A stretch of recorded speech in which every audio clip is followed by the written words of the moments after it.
shocking loss. I'm still pissed off, to be honest, and I probably will be for the rest of the season. We haven't been able to beat the Raiders since fucking 2016 for whatever fucking reason.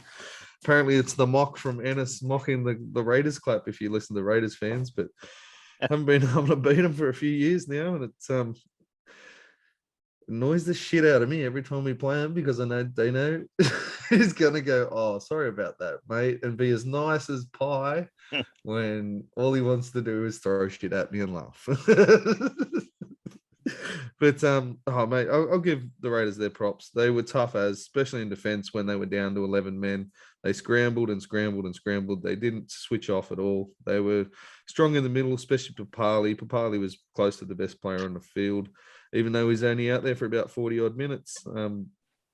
Off the bench, Darling was creating overlaps and making breaks with 11 players on the fucking field. Like, he was getting out of dummy half and causing no end of problems for the Sharks defensive line. Schneider did a good job. He got him around the field. He looked like a pretty good controlling halfback in this game, especially with his kicking game. Wolford had a very nice debut for the young fella at hooker there when he did play. He got a nice try at the end there. Katoa fucked up, and as soon as that happened, looking into the sun, they just kept going back there, and he had an absolute shocking night. I don't know how he ended up on 50-something Supercoach points because he scored one try, but he was fucking horrendous. How the Sharks dropped the ball 6 or 7 times, from my memory, probably even more, on the first or second tackle. You do not win games of fucking football dropping it off the kickoff or on the second tackle when you've got the ball in your own end and you just turn it back over to them. Especially, like, I think as soon as they went down to 11 men, we got the kickoff and Tolman drops the fucking thing on the first tackle and gives it back to Canberra, and they go and score with 11 fucking players on the field. They sat back in defense. They were passive, especially out wide. They didn't seem to want to contest the high ball, especially Katoa, which led to fucking try after try.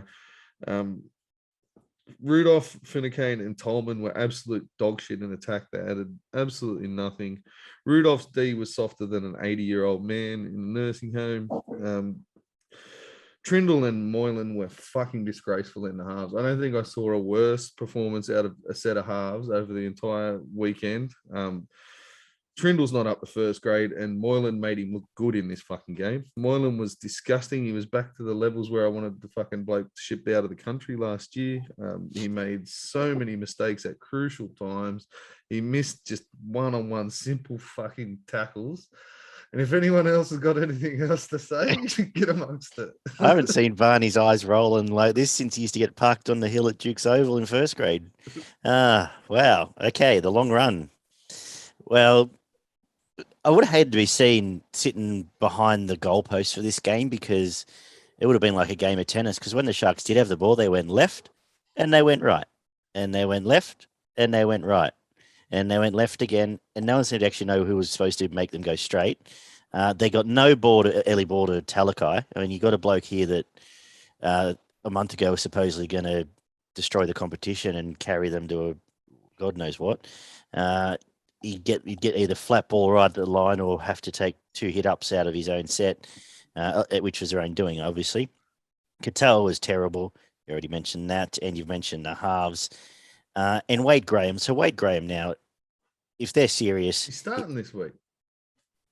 Okay, so he produced about 4 or 5 third-man flops, so that was good of him. Yep. And then on 3 separate occasions, he got the ball, ran around a circle and lay down on the ground. So past it. Yeah, he is clear shadow his former self, and if they're feeding him some of the performance they've had and some of the forwards they should have on paper, he doesn't make this 17. And you asked me about 15 minutes into this game, what's going on and what do they need to do? And I said, Trindle needs to come off the field and Hines needs to go back to fucking halfback. And they didn't do it for the entire game. I have no idea why they didn't do it.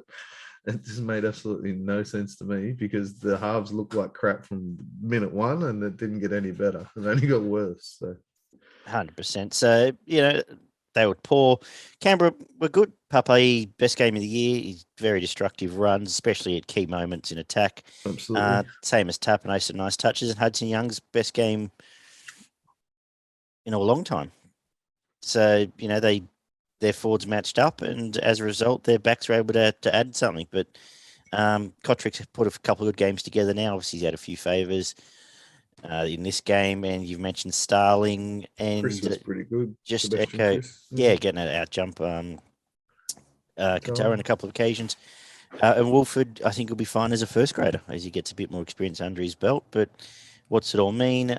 Don't know. They're Canberra will probably keep winning some games because they've got their forward pack. Now it's aiming up. Will beat some of these other forwards, and they may well finish in that 8th, 9th, 10th mix. Cal. Yeah, so in the first, like you said with Talakai, in the first half an hour, I don't think a ball got past a back rower or Nico Hines running on the outside. Like, neither of the centres got any ball. Like, Nico was dropping them. He wasn't passing. Teague Wilton, they hit him up about 6 times on this short ball, and it was actually driving me mad. Like, by the end of the game, he was dropping the fucking thing. Yeah, but if they've tackled him like 2 or 3 times on the short ball, surely, like, give the ball to Talakai. Jesus Christ. But Sharks had something like 70 tackles inside the 20 or something ridiculous, and it was actually frustrating to watch how they couldn't score. It was disappointing. It was actually disappointing. Ollie. Yeah, well, again, I guess I'll re-emphasize the same sort of thing as last week.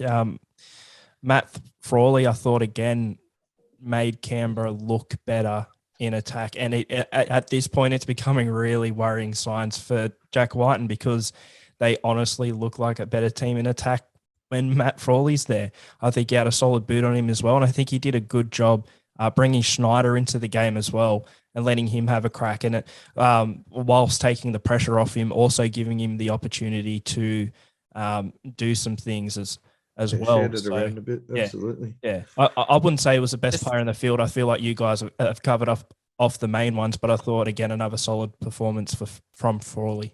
The thing is, it doesn't have to be a bad thing that Whiten's not at the first choice 5'8". Like, the only thing that's bad for is Whiten's ego. Whiten's always been a centre. He can go back to the centres, be a strike centre, and this would be a better football team for it. Schneider not out this week? Play him at lock. I haven't looked. Is Frawley at halfback this week, or am I wrong? You might be right. I'll get to that for our preview. But the Canberra team will be a better team with Whiten at centre, and they've just got to tell him to wake up to himself and play out there. But we'll see. Maybe they have 3 points, Puppy, 2 points. Schneider's been dropped. There you go. 3 Puppy, 2 to Young, and 1 to. Oh, geez, what do I have here? I had Starling for 2. And then I had Hawira Naira or Young for the 1. Yeah. Any other thoughts, boys?